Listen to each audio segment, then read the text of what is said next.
Mesdames et messieurs, bonjour. Merci de la fidélité à Walf TV et bienvenue dans votre émission Actu en 7. Actu en 7 qui a le plaisir de recevoir mon confrère Pape Alé Niang, journaliste chroniqueur. Pape Alé, bonjour. Bonjour, Moustapha. Amadou Ba, il est lui rédacteur en chef du quotidien L'As. Amadou, bonjour. Alors, l'actualité reste dominée par les législatives. On joue les prolongations, diront certains, des prolongations.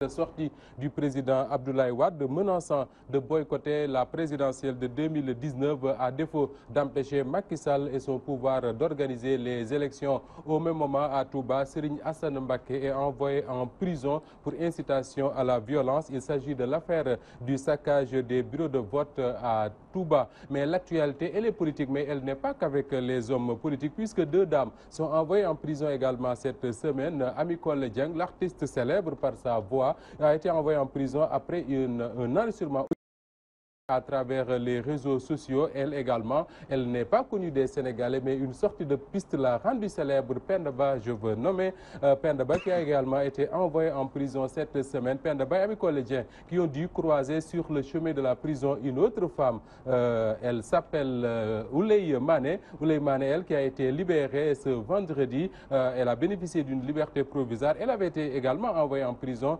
après un photomontage publié sur les réseaux sociaux mettant en cause l'image du chef. Toutes ces actualités donc seront débattues à travers cette émission Actu en 7 que j'ai le plaisir de vous présenter. Actu en 7 donc que nous démarrons avec vous, Pape Alé. Alors, les élections législatives, on joue les prolongations, je l'ai dit tout à l'heure. Cette semaine, c'est la sortie du président Abdoulaye Wade qui menace de boycotter la présidentielle de 2019 à défaut d'empêcher le pouvoir d'organiser ces élections. Comment est-ce qu'on peut analyser cette sortie du président Wade quand on sait quand même que dans ce Sénégal, depuis l'indépendance, c'est le ministère de l'Intérieur, le gouvernement en général. Très bien, merci beaucoup Moustapha. Vous me permettrez d'abord de saluer vos téléspectateurs et tout le personnel de Walfadjri. Mais c'est juste dire que cette sortie de Wade était très attendue d'ailleurs. Cette sortie a été repoussée plusieurs fois. Et qu'on nous avait fait croire, et c'est vrai, au bout du compte, que Wade préparait un livre blanc pour étayer ce qu'il a considéré comme une mascarade électorale, à la limite même une non-élection.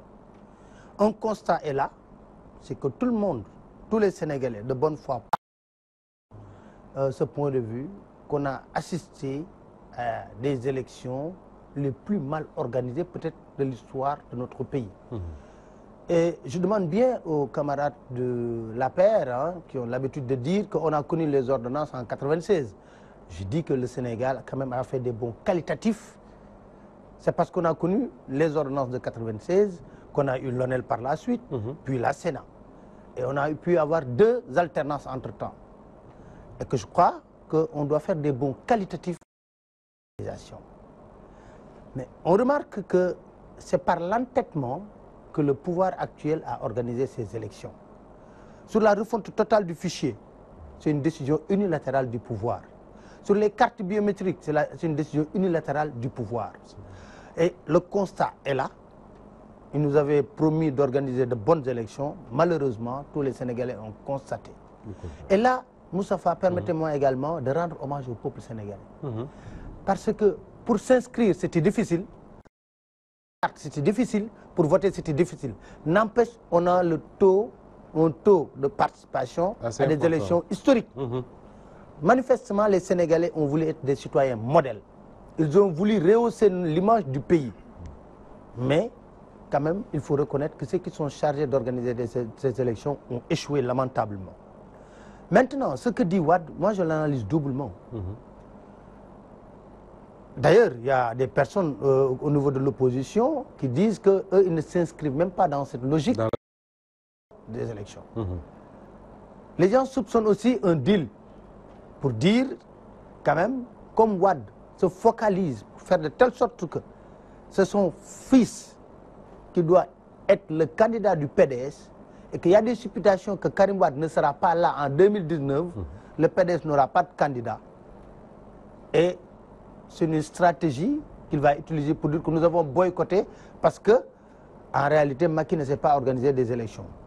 C'est la question qu'on se pose. Est-ce qu'aujourd'hui, il n'y a pas une relation entre le président Wade et le camp du pouvoir, une discussion qui va tout simplement aboutir à un retour après l'élection présidentielle de Karim Wade, ici au Sénégal, et de prendre le PDS en charge.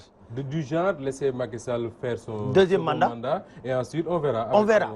Aujourd'hui, est-ce que les responsables du Parti démocratique sénégalais vont l'accepter? Parce que moi, je ne peux pas comprendre aujourd'hui.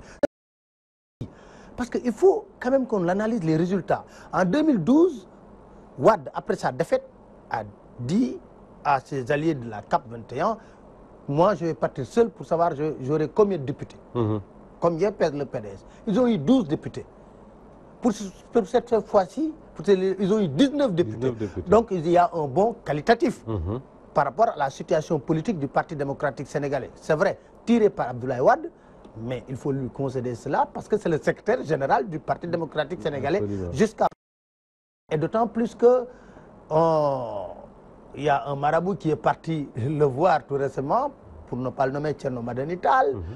Tout le monde très proche du chef de l'État. Très proche du chef de l'État. Donc il y a beaucoup de supputations. Et vous savez, Wade est très stratégique dans sa manière de manipuler ses combines politiques et pour cela. Mais moi, je ne trouve pas logique de boycotter la présidentielle. D'autant plus, Moustapha, excusez-moi, quand on regarde, aujourd'hui, il y a des personnes, s'ils boycottent la présidentielle, c'est fini pour leur carrière politique. Oui, c'est la dernière. C'est la dernière. Donc ça veut dire que, pour moi, la logique de Wade peut s'inscrire dans une logique, la décision de Wade peut s'inscrire dans une logique de surenchère politique ou bien de deal.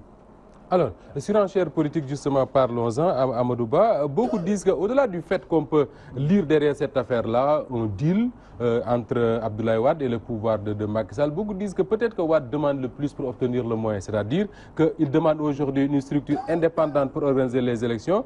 Peut-être quelque part qu'il peut obtenir au moins le départ d'Abdoulaye Daouda Diallo du ministère de l'Intérieur. Oui, merci Moustapha.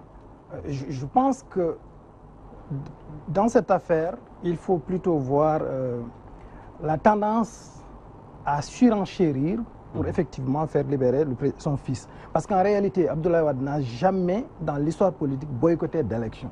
Si ma mémoire est bonne. Le PDS est glorifié le PDS, de manière générale, ne boycotte pas d'élection. Donc si aujourd'hui il agite un boycott, j'abonde dans le même sens que j'ai l'impression qu'il est en train de surenchérir pour pouvoir négocier un deal et éventuellement obtenir ne serait-ce que la libération de son fils, parce que c'est un secret polichinelle. Karim Wade n'est pas libre de ses mouvements. Là, je crois qu'on peut au moins être d'accord sur ça, qu'il n'est pas libre de ses mouvements. Il n'est pas libre de ses mouvements. C'est pas un seul Sénégalais qui l'a vu oui. depuis qu'il est là-bas. Il n'est pas libre. On nous a annoncé une grâce qu'on ne verra jamais, qu'on n'a jamais vue en tout cas. Alors, il est là-bas depuis lors. Abdoulaye Wade a dû venir à la rescousse de son parti, qui était en lambeaux. Mais Abdoulaye Wade aussi, c'est le génie politique. Abdoulaye Wade a réussi quand même à faire en sorte de retrouver le noyau dur du Parti démocratique sénégalais. Aujourd'hui, tous ceux qui s'acoquinaient un peu avec le pouvoir ont quitté la barque. Tous ceux qui, dans une certaine mesure, ont essayé un temps soit peu de s'approcher du régime de Macky Sall ont finalement été éjectés par on ne sait quelle magie, que ce soit les Aïda Mbodj, dont on disait qu'il était proche de Macky Sall quand elle était dans le gouvernement, que ce soit les Habib Sy et autres, que ce soit les Modou Diagne Fada, dont on sait leur proximité avec le président Macky Sall dans une certaine mesure. Alors, il a réussi quand même à aujourd'hui avoir le noyau dur du Parti démocratique sénégalais. Et cerise sur le gâteau, il est en train de ramener les vrais wadistes, des gens comme Pat Diop qui ne croient en réalité qu'à lui. Donc de ce point de vue-là, c'est vraiment un génie politique qu'il est en train de faire. Il l'a réussi au sein de son parti. Est-ce qu'il va le réussir au niveau de l'État? Je pense qu'il est dans cette dynamique-là. Au fond, Macky Sall, le président Abdoulaye Wade est convaincu qu'il est dans le mauvais sens. Macky Sall est têtu. Il n'accepte, il ne fléchira pas. Il a hérité au moins certaines qualités et d'autres défauts. Oui. Donc il sait que Macky Sall, la preuve par les remerciements, par les félicitations qu'il a accordées au ministre de l'Intérieur. Donc je ne suis pas sûr que Macky Sall va fléchir dans cette dynamique-là. Et Wade est convaincu. Maintenant, la deuxième analyse qu'avait faite Pape Alé, c'était justement, est-ce qu'il n'est pas en train de surenchérir pour pouvoir justement obtenir 2019 la libération de son fils. Parce que Karim Wade a tout à jouer. Il est jeune, contrairement à la plupart des autres leaders qui sont au crépuscule de leur carrière politique. Alors donc, soit Maître Wade aujourd'hui, il a réussi à ressusciter son parti, qui était en lambeaux. Aujourd'hui, au sein de l'État, il est en train de surenchérir pour pouvoir discuter avec Maître Wade, avec Macky Sall. La preuve, comme il l'a dit tantôt également, la rencontre entre Thierno Madani, il est vrai qu'officiellement, il se dit que quand le président est venu, à Thierno Madani et qu'il était en train de lui rendre lui aussi la politesse. Donc cela étant, on peut dire, oui, c'est une visite de courtoisie, mais une visite de courtoisie au terme de laquelle il y a eu un entretien très long entre les deux hommes. Qu'est-ce qu'ils se sont dit? C'est un mystère, personne ne sait, mais tout le monde sait que Thierno Madani sert de conseiller très écouté à Macky Sall. Donc, sans nul doute, et il joue également, lui comme tous les chefs religieux de notre pays, joue le rôle de régulateur. Et en cela, il peut effectivement dans ce sens avec le président Abdoulaye Wade. Mais le président Abdoulaye Wade, on sait que la politique, c'est une accumulation de chantage. Et chacun va dire, écoutez, Monsieur le Président, Maître Wade, vous savez que le pays est fragile, il y a il y a une tension, et c'est vous qui avez bâti un peu la démocratie de notre pays. Et on ne peut pas accepter aujourd'hui que vous le remettiez en cause et que vous démolissiez tout ce que vous aviez construit. Et certainement, dans un langage châtié, il pourra convaincre Wade de mettre un peu... On va essayer de s'arrêter un peu, Pape Alé, à ce que Amadou Ba a dit tout à l'heure, c'est-à-dire cette possibilité que ce génie qu'a Wade de pouvoir faire revivre le Parti démocratique sénégalais. C'est un parti qui était pratiquement en lambeaux avant son arrivée. Finalement, il est le deuxième, il est arrivé deuxième aux législatives. Il compte aujourd'hui une vingtaine de députés, 19. Au même moment, il y a beaucoup qui ont quitté le PDS parce qu'ils étaient plus ou moins proches. Ils avaient en tout cas des velléités d'approchement avec le pouvoir de Macky Sall. Est-ce que Wade peut rêver d'avoir un PDS dans lequel se retrouverait Pape Diop, Madické Niang, Doudou Wade, toute la vieille garde, et que ces gens-là seraient un peu la garde rapprochée de Karim Wade dans la perspective des combats à venir? Pourquoi pas? Mais je vous rappelle, Moustapha, quelque chose qui est très important. Pape Diop, en réalité, son problème avec Wade découle du fait que, après la perte du pouvoir, Wade ait choisi Oumar Sarr comme coordonnateur.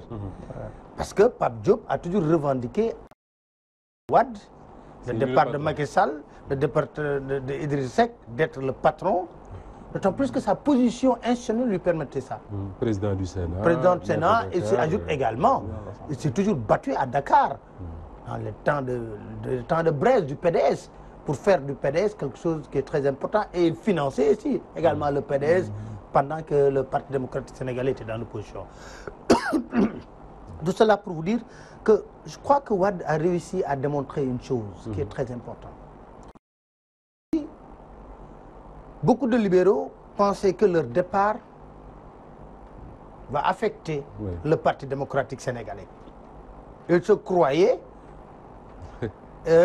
Il y a Modou Diagne qui le dit avec beaucoup d'ironie que si Wade n'était pas là, il serait le deuxième. Le deuxième. Malheureusement, Wade est là. Wade est toujours secrétaire général du Parti démocratique sénégalais.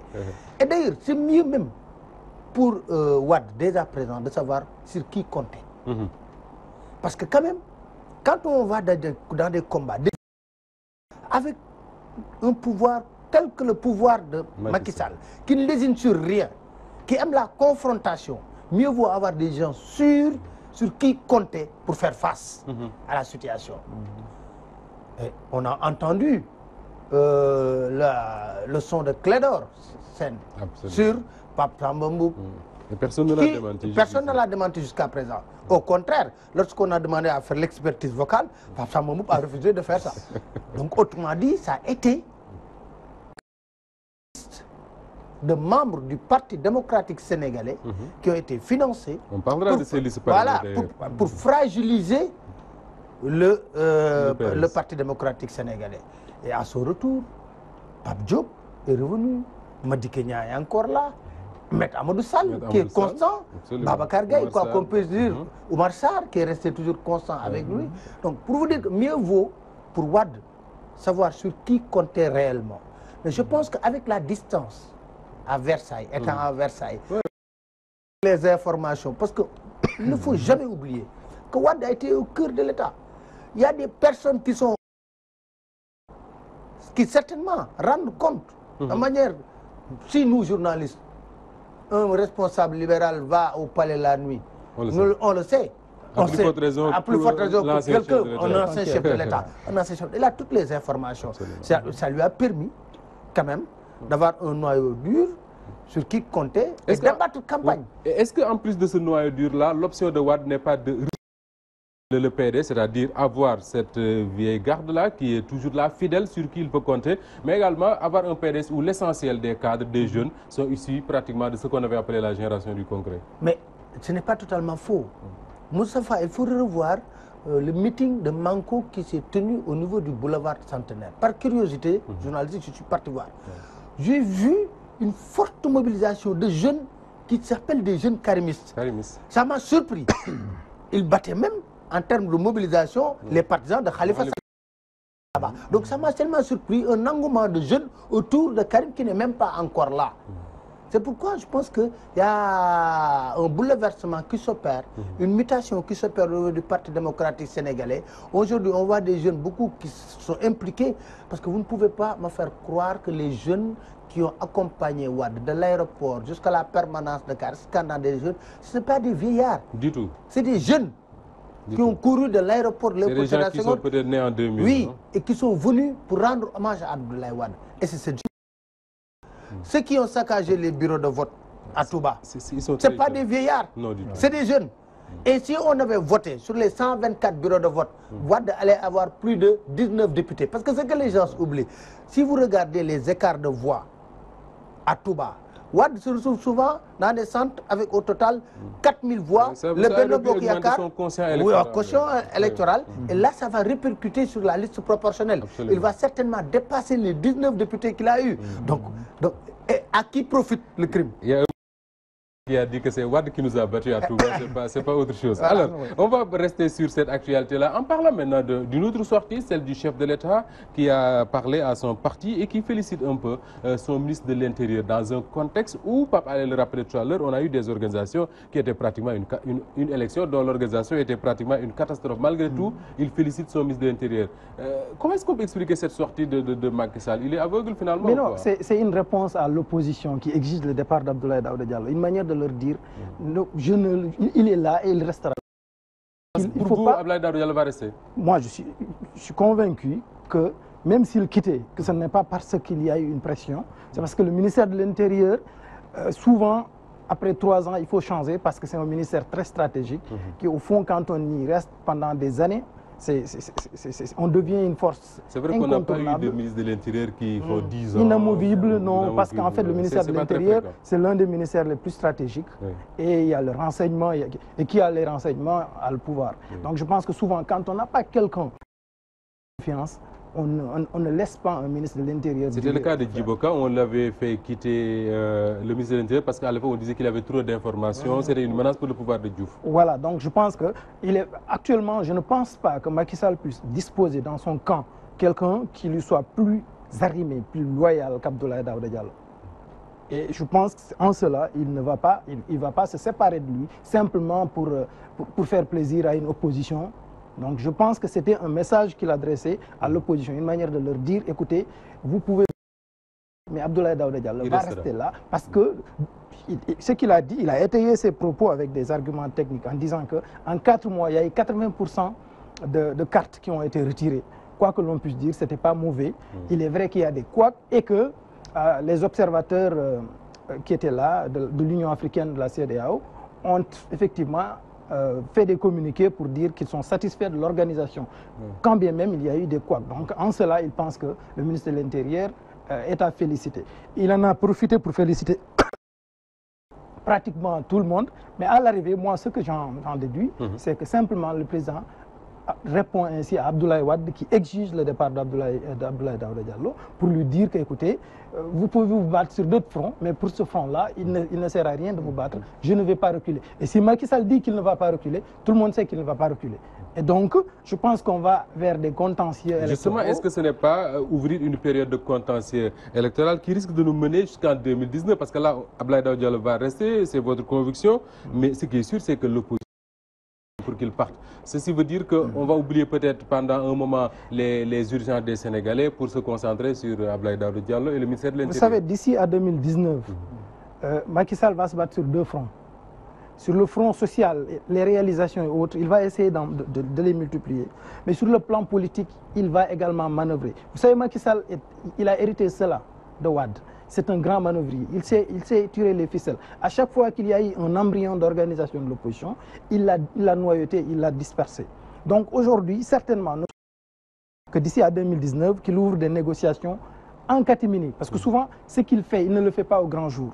Il a dû recevoir, tout le monde sait, il a reçu des gens comme Fada, il a reçu des gens comme Oumar Sarr, il a reçu beaucoup d'autres libéraux, ou via sa femme, ou via les Samuel Sarr qui sont aujourd'hui devenus proches de Macky Sall. Donc vous voyez, c'est quelqu'un, c'est un génie politique comme son père Wade. Et donc il est en train de, il va continuer à manœuvrer la nuit pour disloquer le Parti démocratique sénégalais. Aujourd'hui, Oumar Sarr, qui incarnait après Wade, a été battu chez lui. Donc il est affaibli. Il n'a plus d'argument d'inviolabilité qu'il peut invoquer pour dire légitimement qu'il doit être le aujourd'hui, même le Parti démocratique sénégalais, sans Abdoulaye Wade, écoute, Macky Sall va les tourner en bourrique. Bon, c'est en fait une bande, il les connaît tous, ce sont des amis, et il peut toujours utiliser la fibre sentimentale pour les appâter, pour leur parler. Et une fois qu'il leur parle, il discrédite la personne. Aujourd'hui, je connais les relations entre qui est très constant, comme tu l'as dit tantôt, mais ces relations avec Macky Sall font qu'aujourd'hui, il n'est pas exclu que si Macky Sall sait qu'il est devenu un empêcheur de tourner en rond, qu'il utilise sa femme, qu'il aille rendre visite à Maître Amadou Sall, comme elle a eu à le faire. Vous savez, ça discrédite l'homme politique. Au fond, pour ceux qui connaissent Amadou Sall savent qu'il ne va jamais transjuger, mais pour ceux qui ne le connaissent pas, ils peuvent dire, écoutez, ils sont tous pareils. Donc, quelque part, en d'autres occasions, ce serait intéressant d'ailleurs de parler du statut de la première dame, comme le débat se pose présentement. L'occasion d'en reparler. Alors, on va essayer d'avancer un peu dans ce débat-là, mais pour parler de cette période, Amadou en a fait état tout à l'heure, de contentieux qui risque de s'ouvrir. Pendant ce temps-là, les urgences n'attendent pas. On est en période d'hivernage. Souvent, la vie est difficile pour les Sénégalais. Et ce qui étonne un peu dans ces élections-là, pour essayer de relire les lectures, relire les résultats, c'est que dans le monde rural, la coalition au pouvoir gagne et gagne très largement. Et quelqu'un me disait que nous, de la presse, nous avons dans le déni de la réalité. Que la réalité pour lui, c'est que dans le monde rural, le pouvoir a fait beaucoup de choses et que les gens votent naturellement pour le pouvoir. Est-ce que cette lecture-là est la bonne, ou bien on se dit que bon, de toute façon, depuis 5 ans, c'est la même chose, le monde rural reste fidèle au pouvoir? Non, moi je pense que quand même, on peut tout reprocher au pouvoir de Macky Sall, mais quand même, il y a eu des réalisations dans le monde rural. Grâce au PUDC, grâce à d'autres programmes, Puma, ils ont eu à... D'ailleurs, moi je disais toujours à des amis que je ne sais pas pourquoi Macky a essayé de saboter ces élections. Parce que moi je suis persuadé qu'avec le mode de scrutin, il risquait de perdre Dakar, Touba, Mbacké, mais il va gagner à l'intérieur du pays, largement à l'intérieur du pays, et ça va lui permettre d'avoir une majorité qui est très claire au niveau de l'Assemblée nationale, grâce encore à ce mode de scrutin qui est unique, qui est mauvais. Il faut le reconnaître.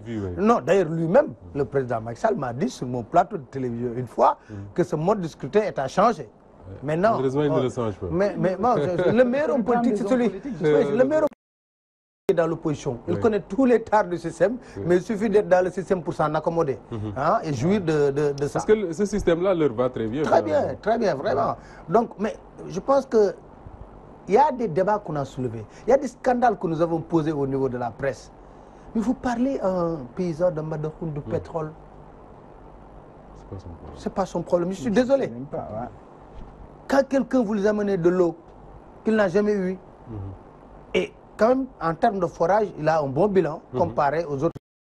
L'électricité, Même les pistes rurales. Pistes rurales. Je vais vous révéler une anecdote. J'étais parti une fois dans le cadre de mon travail à Ziguinchor, où j'ai fait une semaine pleine, où je suis allé dans un village qui est profond, qui s'appelle Diegoun.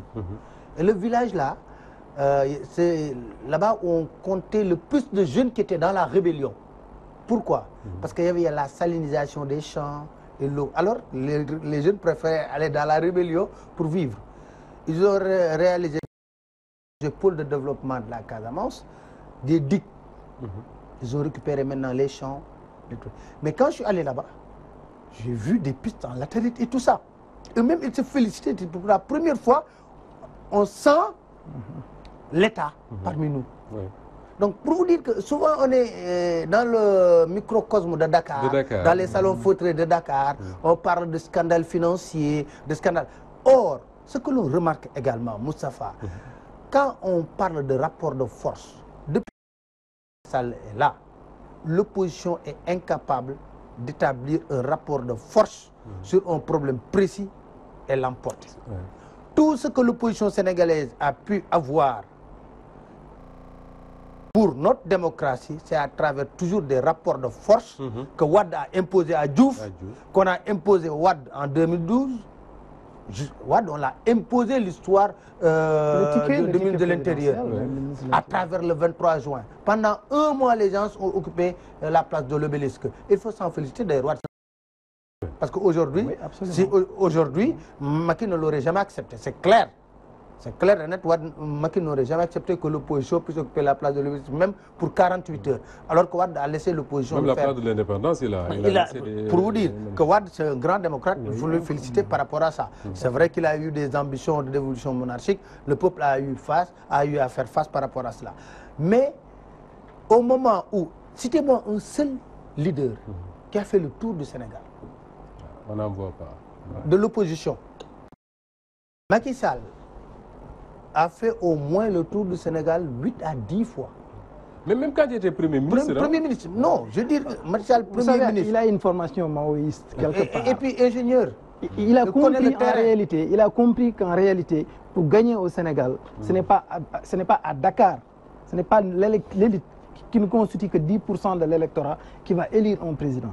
L'élection se fait au niveau du monde. Parce que généralement, les centres urbains ne votent pas pour le pouvoir. C'est ça, les centres urbains, souvent, Dakar a toujours été hostile. Le président Macky Sall, qui a une certaine formation maoïste, a compris cela, il l'a intériorisé. Je pense qu'en 2009 déjà, quand il a décidé de créer son parti, il a commencé par une tournée à l'intérieur. Il a commencé par le Fouta pour aller ensuite à l'intérieur à Tambacounda. Bien avant même 2009. Les gens sont au début, en tout cas, quand il a décidé... Directeur de campagne de en 2006 déjà, moi j'étais dans cette tournée-là. En 2006, quand il était...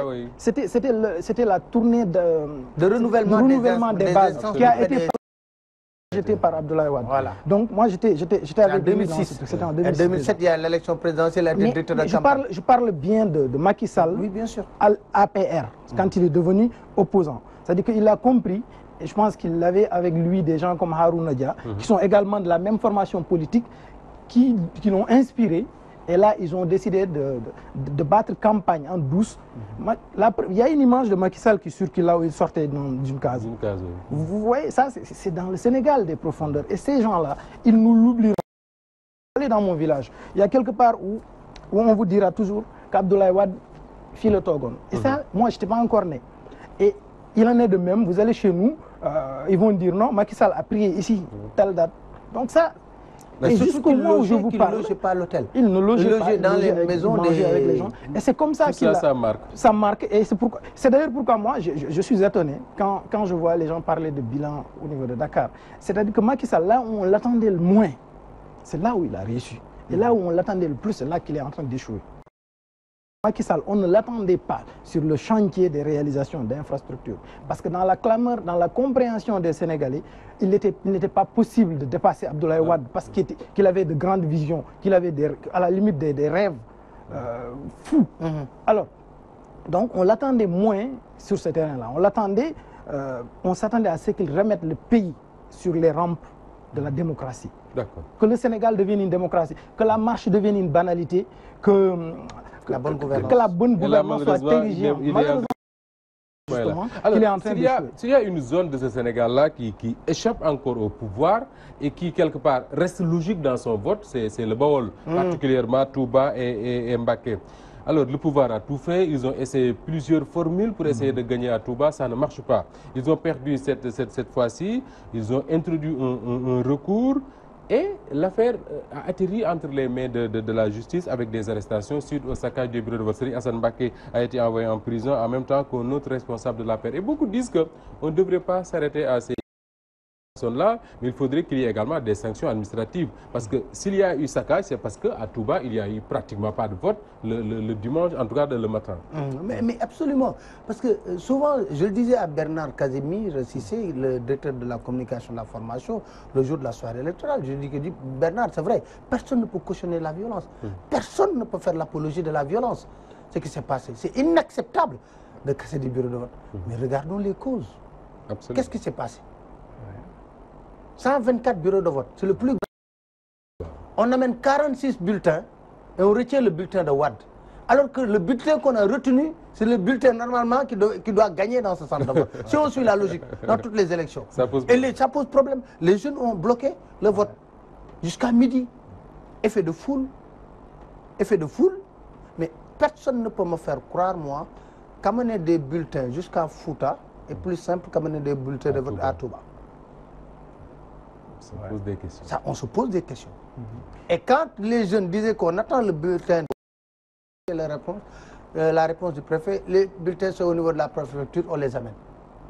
De 8 heures jusqu'à 12 heures.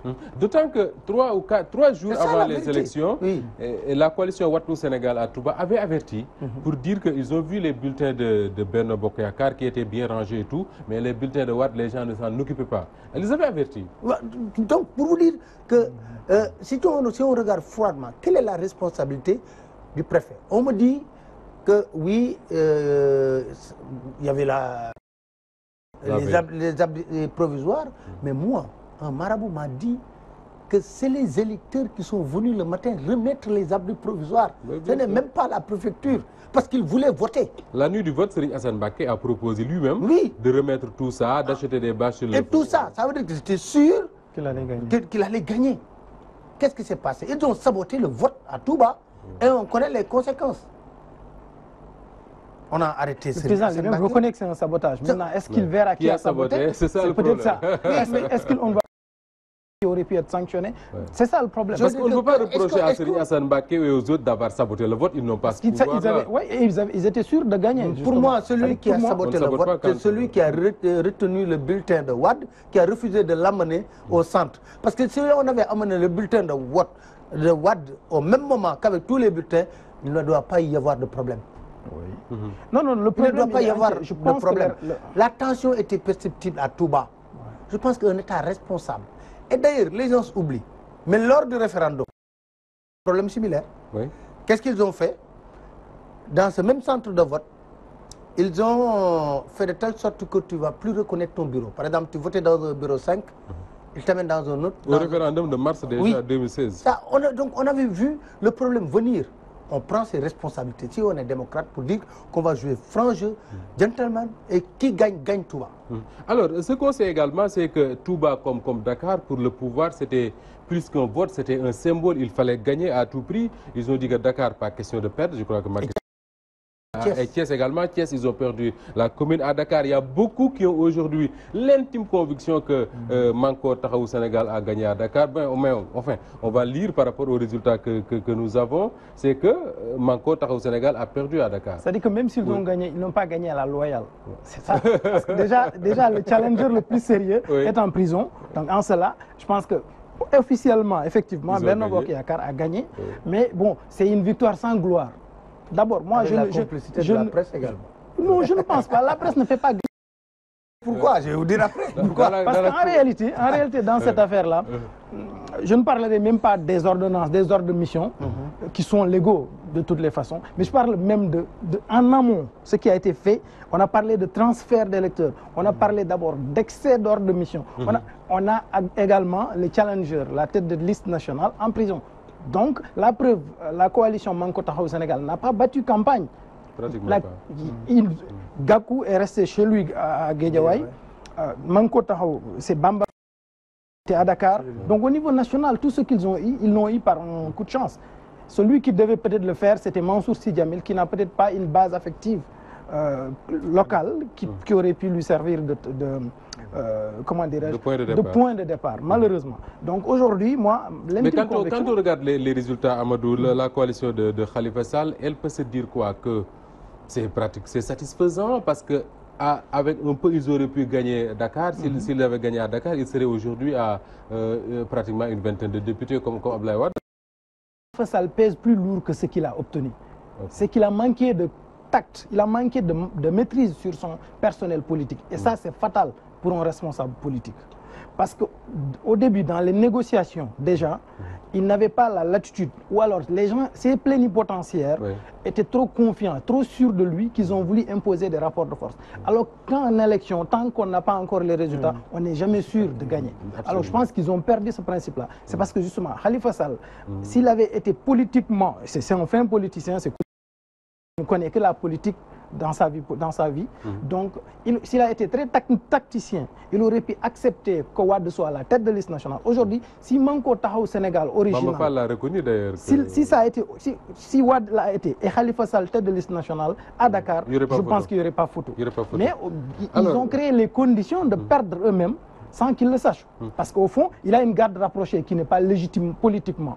Parce qu'à part Bamba Fall, qui est très ancré à la Médina, mais les autres n'ont pas d'ancrage. Ils ont plus un nom médiatique. La ils ont également une présence médiatique forte. Mais il faut relativiser ça parce que Barthélémy Diaz a gagné tous les centres de sa commune. Oui, Bamba Fall également a gagné. Oui, je dis que si Barthélémy n'avait pas de... Il y a un responsable de Manko Taxawu Sénégal, il nous écoute certainement, qui nous disait que la seule chose qui l'inquiète pour lui, c'est les parcelles, parce qu'ils savent que Moussa Sy peut gagner aux parcelles, mais ça risque d'être extrêmement compliqué. Et finalement, l'histoire lui a donné raison. Alors, on va essayer de faire deux choses. D'abord, ce que vous dites, la complicité de la presse, et ensuite parler de l'avenir du PS.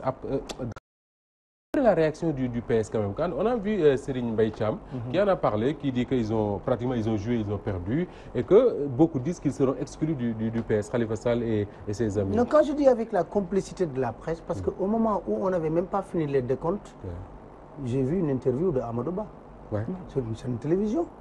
Il a fait une conférence de presse. Non, il a fait fait une conférence de presse à minuit. Après, il a dit, on n'avait même pas fini les décomptes. D'ailleurs, il a dit, on a gagné Dakar de 7000 voix. Abdoulaye Diouf Sarr dit, on a gagné de 3200 voix. Le surlendemain, le comité électoral dit de 1200 voix. Pour vous dire que la cacophonie. Et tout cela, et puis j'ai vu moi des titres de journaux Dakar Tom. Il y a un ministre de la République qui est intervenu sur une radio de la place en direct dans la soirée électorale pour dire que nous avons gagné Dakar avec tant de voix. Oui, et puis pour vous dire... Non, Pape, sur ce qui est... Moi-même, personnellement, notre tweet, c'était, entre guillemets, Dakar est tombé. C'est Amadou Ba qui l'a dit au cours d'une conférence de presse. Je peux même vous montrer. Lui-même a dit... Dakar est tombé. Donc, en tant que faisant un compte, tu le cites, tu mets entre guillemets, il n'y a pas de responsabilité, à mon avis, journalistique sur ce point-là. C'est-à-dire que moi, je pense que, Pape, tu gères une émission, un homme politique qui demande à intervenir dans ton émission, tu n'es pas responsable de ce qu'il dit. Tu lui donnes la parole, mais tu laisses me terminer quand je dis avec la complicité de la presse. C'est important, parce qu'on a vu, quand même, que la coalition jouit d'une couverture médiatique que les gens n'ont pas par rapport à Dakar. Beaucoup de moyens pour ça. Ils ont réussi ça. Ça, qu'on le veuille ou pas. Absolument. Ils ont réussi cela. Et quand les résultats tombaient, jusqu'à minuit, si vous avez animé votre soirée électorale, les tendances... C'était favorable à Manko, plutôt. Non, les tendances étaient favorables à Manko. Je n'ai pas vu, au niveau de la presse, qu'on ait relevé cela. Je dis, je fais des constats. Moi, je n'accuse personne. Je fais des constats. Qu'on n'a jamais relevé cela. La polémique qu'il y a eu entre Abdoulaye Diouf Sarr, les chiffres avancés par Abdoulaye Diouf Sarr, par Amadou Ba, par la coalition départementale de Belgique, personne ne l'a relevé. Ces incohérences. Sauf, j'ai lu un article de Momar Dieng, Mamadou Dieng de Impact oui, qui a relevé ces incohérences. C'est pourquoi je dis que, est-ce que on n'a pas été trop complaisant avec complaisance, oui, il faut le reconnaître. Et comme il a dit, à Dakar, quand on regarde les résultats Benno Bokk Yakaar, il faut le reconnaître, c'est le plus mauvais résultat. Macky gagne par 36%. Ouais. C'est ça les faits. Ils ont gagné Dakar, mais c'est par 36% comparé aux autres localités qu'ils ont remportées à l'intérieur du pays. C'est le plus mauvais résultat. C'était un challenge, ils ont réussi. Et comme vous le dites, ils se battent contre Khalifa Sall, ils le mettent en prison. Le ministre de la Justice dit qu'il est présumé innocent, qu'il jouit de ses droits civiques, n'est-ce pas? Qu'il peut même voter. Il l'a dit. Moustapha, savez-vous qu'au Kenya, Seydi Gassama l'a posté hier, les présumés innocents qui pouvaient voter, ils l'ont fait. On a mis des bureaux de vote dans les prisons pour qu'ils votent au Kenya. Au Kenya. Je pense qu'aujourd'hui, si on veut tirer l'image de notre démocratie, si on veut ne pas être ridicule par rapport au bon qualitatif qu'on a eu à le faire, je pense qu'on doit s'inscrire dans cette logique. Les règles du jeu pour chacun. Il nous reste très peu de temps, mais très rapidement, le PS et Khalifa Ababacar Sall. Le PS et Khalifa, je pense que... J'ai vu Serigne Mbaye Thiam dire que... Mais bon, écoutez, je ne dirais pas que... Déjà, c'est clair, le secrétariat exécutif du Parti socialiste avait dit que quiconque membre du Parti socialiste se trouve sur une autre liste qui n'est pas la liste de Benno Yakaar, considère-toi comme que tu t'es auto-exclu. Maintenant, je me pose la question. Parti socialiste. C'est une question qui mérite de se poser. Pourquoi le Parti socialiste ne prend pas son courage à deux mains, tenir une réunion du comité de discipline pour dire telle personne? Parce que ce n'est pas à nous de le faire. Nous, journalistes, nous ne disons pas que Khalifa Sall est auto-exclu. C'est eux qui ont des règles. C'est eux qui connaissent le fonctionnement. Ils n'ont qu'à prendre le courage à deux mains. Ne nous engagent pas du tout. Oui, ne nous engagent pas. Ils n'ont qu'à prendre... Parce qu'il ne faut pas, dans des interviews, donner l'impression qu'ils sont auto-exclus. Il faut prendre le courage à deux mains. Comme dit... Avec Pape Samba Mboup et Farba Senghor, ils n'ont qu'à réunir le comité de discipline pour dire voilà les règles du parti. Nous avons constaté lors des législatives que vous avez créé vos propres listes. Maintenant, vous êtes exclus. Point final. Point final. Et puis nous, on avance, on constate que le Parti socialiste a exclu Khalifa Sall et compagnie. Point. Alors, on va tout de suite parler des... Enfin, on avait envie de parler des listes financées par Macky, enfin, supposées financées par Macky Sall. Mais très rapidement, pas parler avant de venir à Amadou Ba. On aura une Assemblée nationale quand même où Benno Bokk Yakaar sera largement... Mais il y aura quand même des entrées dans cette assemblée-là qui risquent d'être intéressantes. Et on parle surtout de celle de Ousmane Sonko. On connaît son discours, la rigueur qu'il met dans ses recherches, les déclarations qu'il fait et tout. Finalement, on se dit que peut-être avec lui, les ministres qui vont passer à l'Assemblée vont devoir se préparer. Surtout quand il s'agit de parler d'énergie. Mais l'APR va lui trouver deux personnes qui vont passer tout leur temps à chaque intervention de même Ousmane Sonko. Le règlement intérieur, même ils vont toujours agiter en disant que vous n'avez que 2 minutes, vous n'avez qu'une minute. Les membres de l'APR vont prendre le pouvoir pour l'insulter. Oui, c'est tout. C'est aussi simple. On connaît comment fonctionne l'Assemblée nationale. Malheureusement, les textes ne lui permettent pas. Le règlement intérieur ne lui permet pas. D'ailleurs, je crois qu'il va être indépendant. Oui. Il ne sera pas dans un groupe... Tel que je vois sa logique, il ne se retrouve pas dans le... Il combat les systèmes. Donc, je crois qu'il sera indépendant. Alors, comme il sera indépendant, il va avoir 1 minute, 2 minutes. À chaque fois qu'il va finir de parler, avant même la réponse du ministre, membres de l'APR qui vont l'insulter et puis c'est fini. C'est ça. Alors, c'est malheureux pour le Sénégal. Ça pose problème. Il y a également les listes qu'on disait financées par le pouvoir Amadou Ba. On a entendu, je l'ai lu dans Walfadjri quotidien de ce samedi matin, Ousmane Faye qui dit que oui, c'est Samuel Sarr qui lui a remis 10 millions. Est-ce que, au-delà de la personne de Samuel Sarr, Ousmane Faye, tout ce qu'on veut, est-ce que pour l'image de notre démocratie, on peut se permettre de dire comme ça que tel m'a donné 10 millions, tel m'a donné pour que je puisse... Vous savez, c'est tellement pertinent que le charge de cette question-là. La preuve, il ne s'est retrouvé qu'avec des zéros partout. Ousmane Faye. Donc je pense qu'il n'y a pas de débat. On peut financer qui on veut, mais à l'arrivée, le peuple choisira. Et je pense que le peuple l'a exprimé. Il y a eu beaucoup de créations médiatiques. Il y a eu beaucoup de gens qui se croyaient déjà présidents. Que les médias ont créé. Nous avons créé des monstres. Et aujourd'hui, le peuple a tranché. Des monstres qui nous insultent d'ailleurs. Finalement, oui. Mais finalement, de toutes les façons, le peuple a le dernier mot. C'est-à-dire la chance de la classe politique sénégalaise, c'est que le peuple est à un niveau supérieur par rapport à... On est là à discourir, à faire des analyses. Mais, vous savez, avant l'élection présidentielle, avant les législatives, beaucoup avaient annoncé un taux de participation faible. On disait que, ne serait-ce que quand on suivait les 46 listes, il n'y aurait même pas eu 20%. Finalement, ça a été démenti. Donc je pense que le peuple... Beaucoup disent également que c'est parce qu'Abdoulaye Wade a participé à ces élections-là qu'il a pu booster le taux de participation. Il a boosté effectivement, mais tout compte fait, on disait que techniquement, ce n'était pas possible. Techniquement, on disait que ce n'était pas possible. Il y a eu une ONG qui avait même démontré, qui avait tenté de démontrer que techniquement, pas excéder 50% parce que le vote allait prendre. Finalement, vous vous en êtes rendu compte. Donc je pense que le peuple sénégalais, s'il décide de régler un problème, Abdoulaye Wade, au-delà des réalisations qu'il a faites, quand les gens ont décidé de se séparer de lui, c'est 65%. Macky Sall, aujourd'hui, on lui a donné un carton jaune aux législatives. Il n'a pas obtenu la majorité absolue. À lui de détecter le message et de revoir un peu sa stratégie. Sinon, 2019, les gens vont lui dire...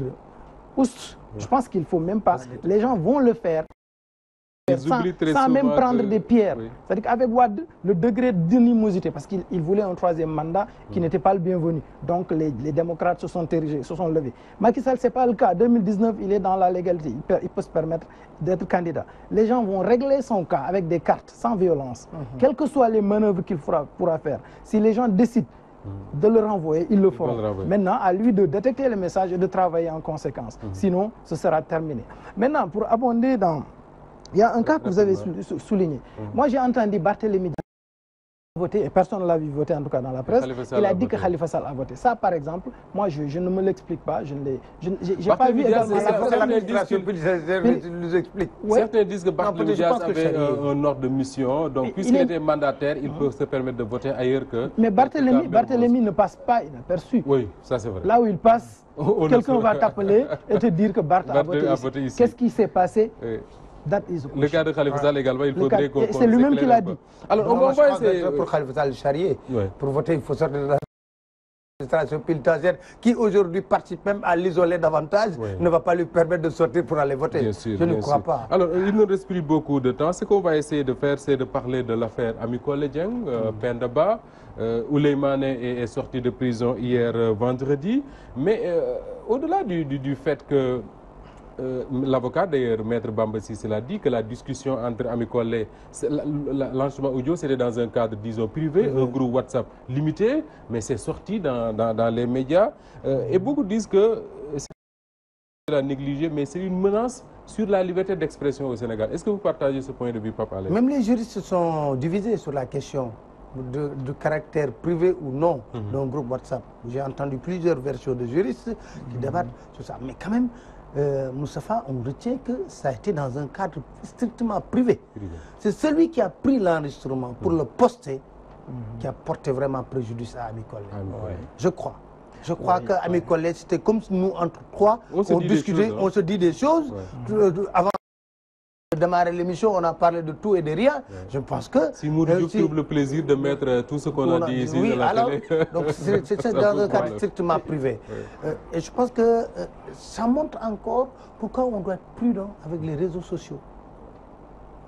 Les réseaux sociaux qui sont venus, maintenant qui sont au cœur de nos vies. Ça veut dire qu'il faut qu'on soit très prudent. À qui se fier dans un groupe privé? Tu te réveilles un bon matin, on te met dans un groupe, tu n'as jamais demandé à être dans ce groupe. Est-ce qu'on peut y voir une menace sur nos libertés? Oui, je pense que c'est une menace. Bon, comme parce que le procureur a fait un communiqué sur ça. J'ai même vu notre ami Ibrahima Lissa Faye de Appel qui a fait un texte sur ça pour alerter sur ce communiqué du procureur qui, pour lui, est une menace adressée aux patrons des sites Internet, par exemple. Mais c'est une menace pour nos libertés pour la bonne et simple raison que je crois que la démocratie, c'est une confrontation d'idées. Ce que Ami Collé a dit, les termes, ça, on Ami Collé a eu à sortir. Alioune a bien analysé sur voilà. le plateau d'ailleurs. Oui, en disant que moi aussi j'entends d'autres personnes dire Macky Sall c'est un barodi, c'est un lion. C'est un barodi, c'est un lion. C'est un voleur. Hein? Alors, tout le monde dit ça, mais je dis c'est une confrontation d'idées. D'ailleurs, ça porte même préjudice au président de la République, cet excès des ailes d'un procureur qui s'autosaisit surtout. Pourquoi? Mais parce qu'on a arrêté Ami Collé qui a dit ça, que maintenant ça fait la risée des réseaux sociaux. Maintenant tout le monde utilise la presse les termes. internationale en parle, mais ce qui est grave, c'est que l'arrestation d'Ami Collé a fait naître un autre phénomène. Oui. C'est ce fameux Assane Diouf qui dit ce qu'il veut. Comment est-ce qu'on va faire? Justement, c'est la démocratie. Plus grave que... Ça dit que les réseaux sociaux en Afrique ou au Sénégal, c'est comme qui disait l'autre, c'est de la confiture qu'on a entre les mains de cochons, excusez-moi. Oui. Parce qu'en fait, on utilise, on en abuse. Oui, ils se salissent. Quand tu donnes de la confiture à des justement, c'est ça qui... Oui. Donc, Assane, pour dire qu'on ne peut pas, en fait, enfermer notre... Le Sénégal a dépassé ce stade où on va enfermer les gens dans un carcan et nous empêcher de dire ce que nous pensons. Maintenant, il faut reconnaître aussi qu'il y a un temps soit peu de mesures. Oui, absolument. Qu'on doit s'imposer dans notre société. Nous sommes dans une société africaine. Aux États-Unis, que vous insultiez de maire le président de la République, c'est absolument rien. On se dit que vous allez vous décrédibiliser parce que l'opinion va vous prendre pour un crétin et puis ça passe. Mais dans notre société, que vous insultiez de maire ou de père à un chef de l'État, ça choque. Absolument. Que vous disiez un certain nombre, Assane Diouf, aujourd'hui, quand même, c'est un problème d'éducation. On ne peut pas se le permettre ici au Sénégal.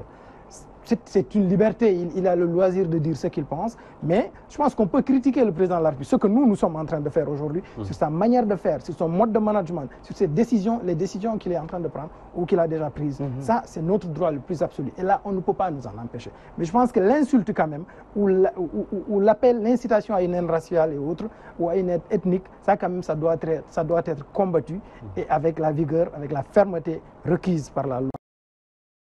Ami Collé, bien, c'est vrai, celui qui a sorti la vidéo, qui l'a mis dans les réseaux, a une part de responsabilité. Mais dans son discours, tu as l'impression aussi, quand on l'écoute, on analyse objectivement la vidéo, on a l'impression qu'effectivement, il délivrait un message.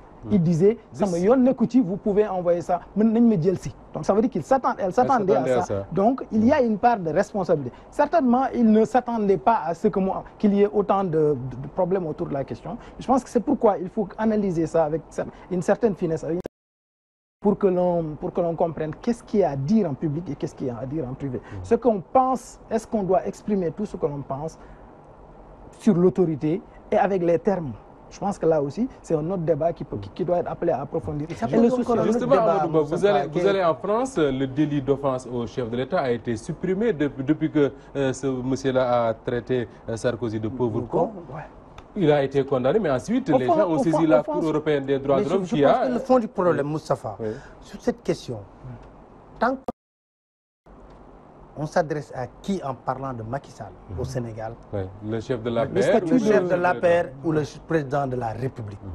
Parce que quand vous portez les habits, les attributs de la République et devant vos ministres, vous délivrez un discours politique, ça pose problème. Ça pose problème. Vous délivrez pour dire à l'opposition, quelqu'un te répond. Ça a été dit lors d'une inauguration officielle présidée par le chef de l'État. C'est lui-même qui le dit, alors que ça, c'est le président de la République qui dit. Alors que je pense que tant qu'on n'a pas réglé ce problème, on va toujours s'inscrire dans cette dynamique d'offense chef de l'État. L'article 80 qui lie les mains du juge. Si tu viens directement, tu as le mandat de dépôt. Je pense qu'il faut régler ce problème.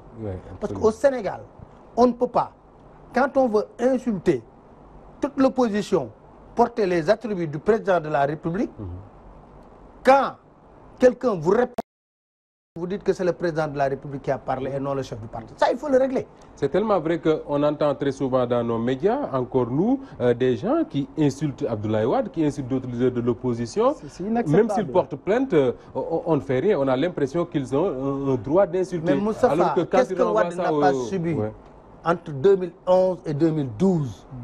Mais quand même, allez vérifier les archives. La preuve, vous allez voir, vous allez voir les meetings à la place de l'obélisque. Gorgui Dena avec un cercueil noir. C'était une chanson populaire.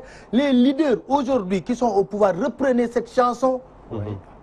Des rappeurs montés sur scène pour dire que, passez-moi l'expression, le vieux a menti. Oui. On a vu combien de caricatures d'Abdoulaye Wade. Ça, il faut le reconnaître. Et que ces leaders aujourd'hui, qui sont offusqués, choqués par tout ce qui se passe, étaient heureux de voir les caricatures d'Abdoulaye Wade au point même de faire des caravanes et de sortir ces caricatures. C'est la vérité. Il ne faut pas qu'on soit le mal, il est plutôt dans notre classe politique elle-même. C'est-à-dire qu'il y a un problème de mauvaise foi. Les gens ne sont pas de bonne foi. En réalité, comme tu l'as dit, Wade a tout entendu. Il n'y a pas ce qu'on n'ait pas dit à Wade. Devant ces leaders qui sont au pouvoir. Justement. Et aujourd'hui, c'est eux-mêmes qui sont en train de se scandaliser. Ça, c'est un problème. Je pense que nous avons besoin d'une certaine... des assises de la classe politique. Gagner en maturité surtout. Gagner en maturité. C'est ça. Pour les Sénégalais. Parce qu'au fond, on insultait Wade. À l'époque, les gens on commence à s'indigner parce que c'est Macky Sall. C'est pas juste. Je pense que ça, depuis le début, et nous-mêmes, nous avons une part de responsabilité. On aurait pu, depuis le début, quand on a commencé à attaquer, à insulter Abdoulaye Wade, on aurait pu tirer la sonnette d'alarme. Aujourd'hui, qu'on ne l'a pas fait, on est là, on assiste impassible comme ça à une situation et on est en train d'en parler comme ça. Le temps qui nous était imparti est complètement épuisé. Il y avait tellement de sujets autour desquels on aurait pu encore discuter, mais malheureusement. En tout cas, grand merci à vous, Amadou Ba du journal L'As. Merci. Merci également à vous, Pape Alé Niang. Vous recevoir sur ce plateau d'Actu en 7. Mesdames et messieurs, c'est avec le même plaisir que je vous l'ai présenté. Merci d'avoir suivi et bien à vous.